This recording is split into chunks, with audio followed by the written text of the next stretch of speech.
जय हिंद। आज हम लोग 7.4 का क्वेश्चन नंबर 18 को सोल्व करने जा रहे हैं। तो देखिए सवाल का इंटीग्रेशन 5x-2/1 + 2x + 3x²।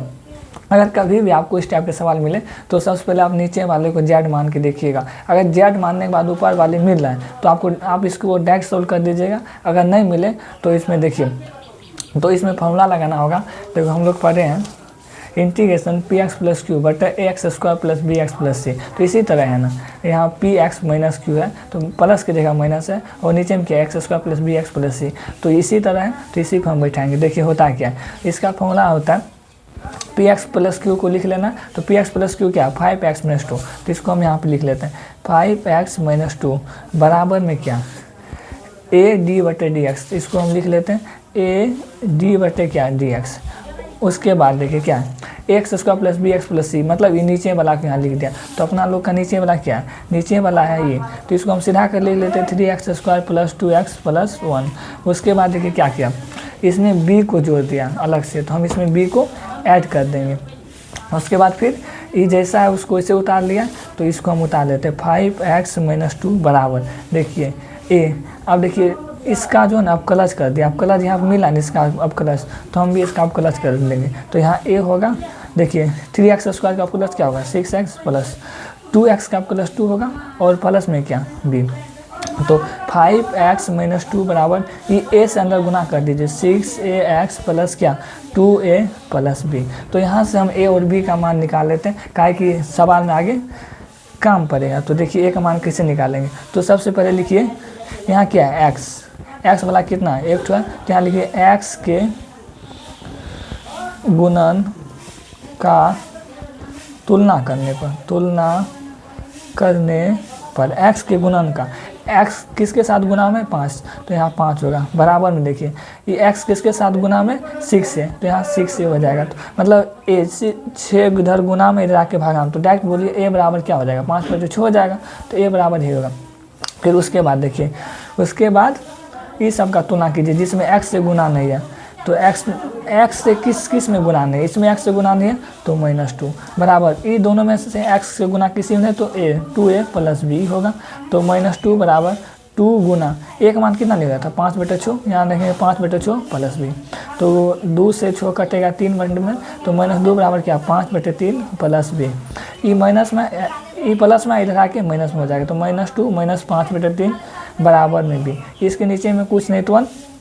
तो देखिए 3 और 1 का एलसीएम कितना होगा 3, तो 1 गुना 3 हो जाएगा। मतलब यहाँ -2 गुना 6 मतलब -6 -3 कैंसिल, यहाँ पे सिर्फ 5 होगा बराबर में b। मतलब b बराबर क्या होगा -5 - 6 -11 और नीचे में क्या 3। तो इसको आप समीकरण 1 मान लीजिए इसको। तो यहाँ पे लिख देते हैं समीकरण 1 से। आप समीकरण 1 से हमको सोल्व करना होगा, तो यहाँ लिखते हैं क्या समीकरण 1 से। तो समीकरण 1 है ना जो उसको उतार लेते। समीकरण 1 क्या है सवाल है, तो सवाल को हम यहाँ उतार लेते हैं।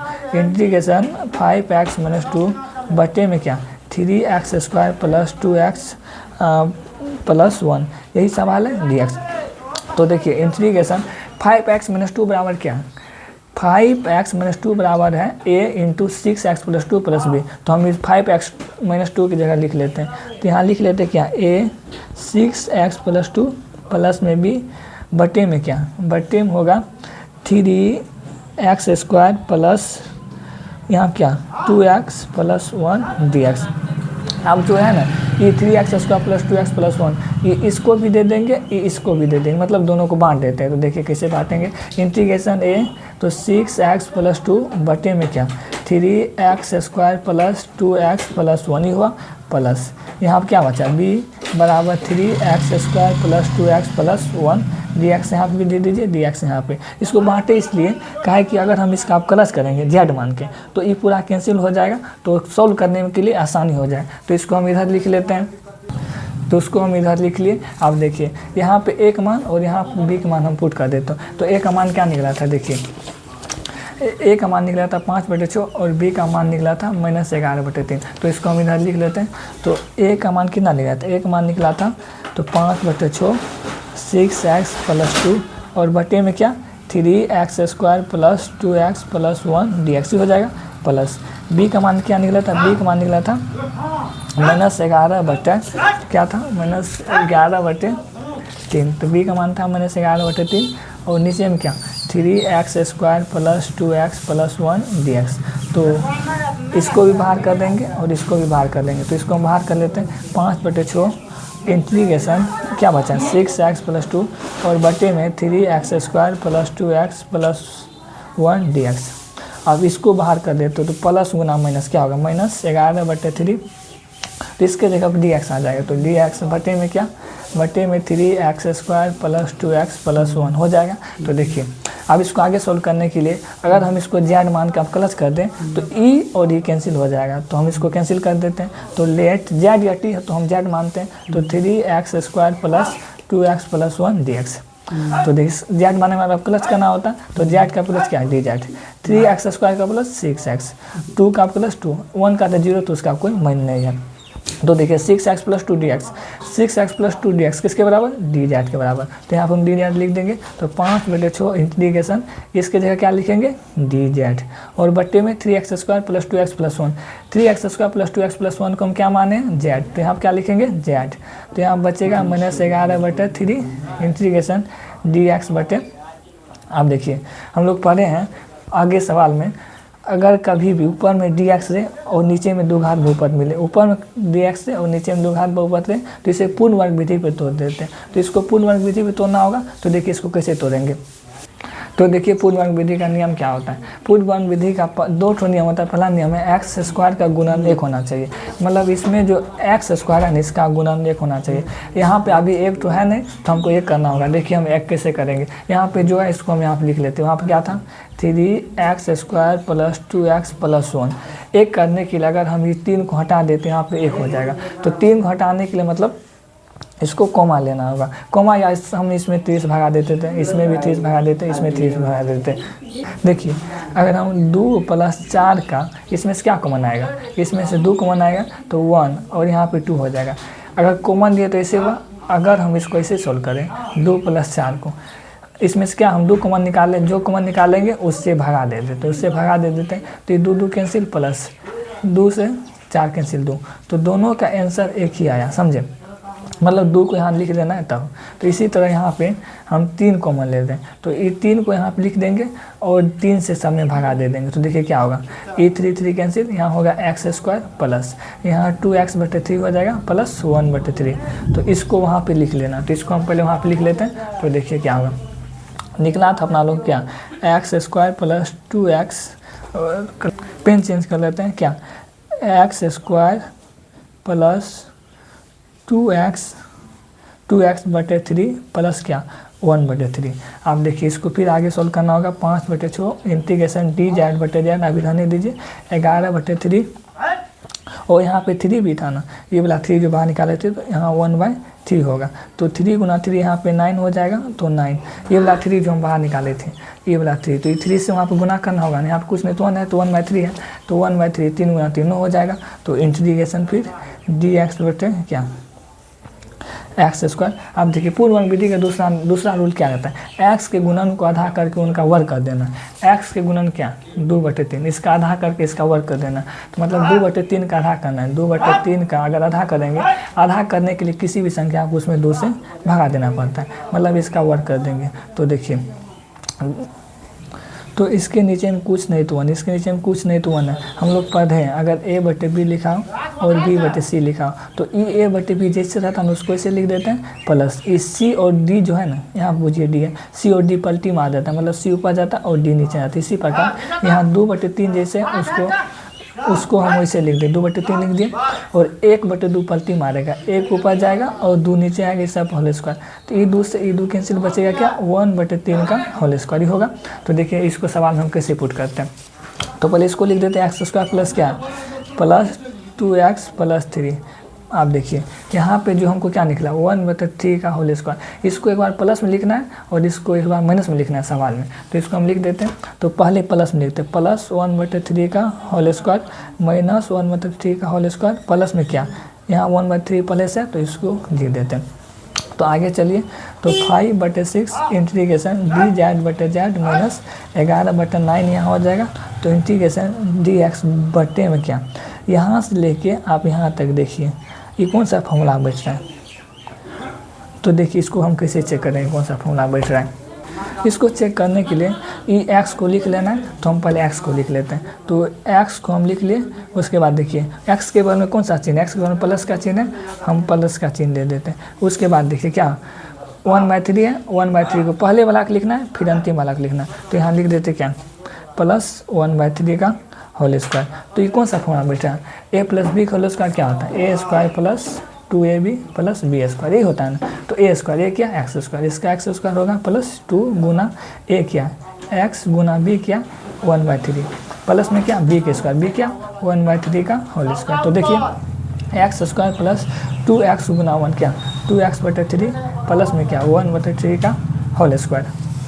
तो देखिए इस सवाल में मिल रहा है, सवाल में क्या एक्स स्क्वायर प्लस 2x/3 है, x square plus 2x/3 plus में 1/3 का होल स्क्वायर प्लस में 1/3 का होल स्क्वायर। इसका फॉर्मूला एक्स प्लस 1/3 का होल स्क्वायर। तो इसको हम यहाँ पे लिख लेते क्या एक्स प्लस 1/3 का होल स्क्वायर और बचा क्या 1 के स्क्वायर 1 और 3 के स्क्वायर 9 प्लस में कितना 1/3। तो आगे देखिए आप क्या करना है, तो 5/6 इंटीग्रेशन डी जेड बटे में जेड माइनस 11/9 डी एक्स बटे में क्या बटे में एक्स प्लस 1/3 का होल स्क्वायर। अब आगे देखिए 9 और 3 का एलसीएम क्या होगा, 9 और 3 का अगर हम एलसीएम निकाल लें तो इसका एलसीएम आ जाएगा 9। तो 9 9 का 9 कितना लगेगा एक बार में, तो यहाँ 1 हो जाएगा प्लस 3 का 3 में 9 कितना 9 दाम यहाँ 3 हो जाएगा। तो देखिए तो यहाँ होगा क्या 5/6 इंटीग्रेशन डी जेड बटे जेड माइनस 11/9 डी एक्स बटे में क्या बटे में है एक्स प्लस 1/3 का होल स्क्वायर। देखिए प्लस 3 माइनस 1 क्या प्लस 2/9। इसको सॉल्व करने के लिए इस पर भी स्क्वायर देना होगा। तो देखिए हम इस पर स्क्वायर कैसे देंगे 5/6 इंटीग्रेशन डी जेड बटे Z minus 11/9 integration D x बटे में क्या एक्स प्लस 1/3 का होल स्क्वायर। इस पर हम कैसे स्क्वायर देंगे, यहाँ क्या लिखा है 2/9, यहाँ लिखा है 2/9। हम इस पे स्क्वायर देने के लिए √2/3 का होल स्क्वायर कर सकते हैं। देखिए √2 का स्क्वायर करेंगे 2 और 3 का स्क्वायर करेंगे 9, तो इसको हम ऐसे लिख सकते हैं। तो इसको हम लिख देते हैं √2/3 का होल स्क्वायर। तो इसको अभी उधर लिख लेते हैं। तो देखिए इसको आप इधर लिख लिए, आप इस सब का इंटीग्रेशन कर देते हैं 5/6। तो यहाँ कुछ नहीं तो 1/z का इंटीग्रेशन क्या होता है log z। जैसे 1/x का अगर इंटीग्रेशन करेंगे तो होता है log x, उसी प्रकार 1/z का इंटीग्रेशन करेंगे तो क्या होगा log z, ये होगा माइनस 11/9 dx। देखिए और ये कौन सा फॉर्मूला बैठा है, तो हम लोग पढ़े हैं क्या अगर इंटीग्रेशन dx बटे एक्स स्क्वायर प्लस ए स्क्वायर है, वही है ना। ये जिसमें x लगा होता है ना वो x का मान होता है, और जिसमें कोई संख्या रहता है वो a का मान होता है, मतलब एक्स स्क्वायर प्लस ए स्क्वायर हो रहा है। तो यहाँ पे भी एक्स स्क्वायर प्लस ए स्क्वायर, इसका फॉर्मूला क्या होता है 1/tan−x बटे। तो इसको हम लिख लेंगे, तो ये गलती से लिखा गया, तो इसके बाद में देखिए तो 5/6 क्या log z माइनस में 11/9। आप देखिए ये कौन सा फॉर्मूला बैठ रहा है dx बटे एक्स स्क्वायर प्लस ए स्क्वायर, इसका फॉर्मूला होता है 1/a। तो 1/a, a का मान क्या है √2/3, a का मान यही है ना √2/3, यहाँ होगा √2/3। उसके बाद क्या tan इनवर्स x बटे, तो यहाँ लिख देते हैं क्या tan इनवर्स x का मान क्या x प्लस 1/3 x प्लस 1/3 और बटे में क्या बटे में √2/3। इंटीग्रेशन हो गया तो प्लस c, तो 5/6 और लोग लिख दिए लोग। यहाँ पे जेड है तो हम जेड बराबर क्या माने थे, देखिए जेड बराबर हम लोग माने थे जेड बराबर माने थे 3x square plus 2x plus 1, Z बराबर माने थे 3x square plus 2x plus 1। तो इसको हम यहाँ पे लिख लेते हैं। तो लोग जेड का मान लौटा देते हैं 3x square plus 2x plus 1, इसको बंद कीजिए माइनस 11 बटे कितना 9 होगा। हमको पता है जो सबसे नीचे रहता है वो कहाँ जाता है ऊपर, मतलब 1/√2 और गुना क्या इस, नहीं तो हम इसको डायरेक्ट कटा लेते हैं। देखिए जो है उसको लिख लेते हैं तो बाद में कटा लेंगे tan इनवर्स। देखिे इसके नीचे हम कुछ नहीं तो 1 और 3 का एलसीएम 3 हो जाएगा, तो 1 गुना 3 मतलब 3x हो जाएगा प्लस 1, और नीचे में क्या √2/3 है। तो देखिए ये 3 से 9 कितने बार में कटेगा? 3 बार में। तो देखिए क्या आया, 5/6 log 3x² plus 2x plus 1 कोष्ट बंद माइनस कितना 11 गुना 1 11/3 गुना √2 कितना 3√2। तो ये 3 कैंसिल, तो tan इनवर्स 3x प्लस 1 बटे में √2 कोष्ट बंद प्लस c, यही इसका फाइनल आंसर हो जाएगा।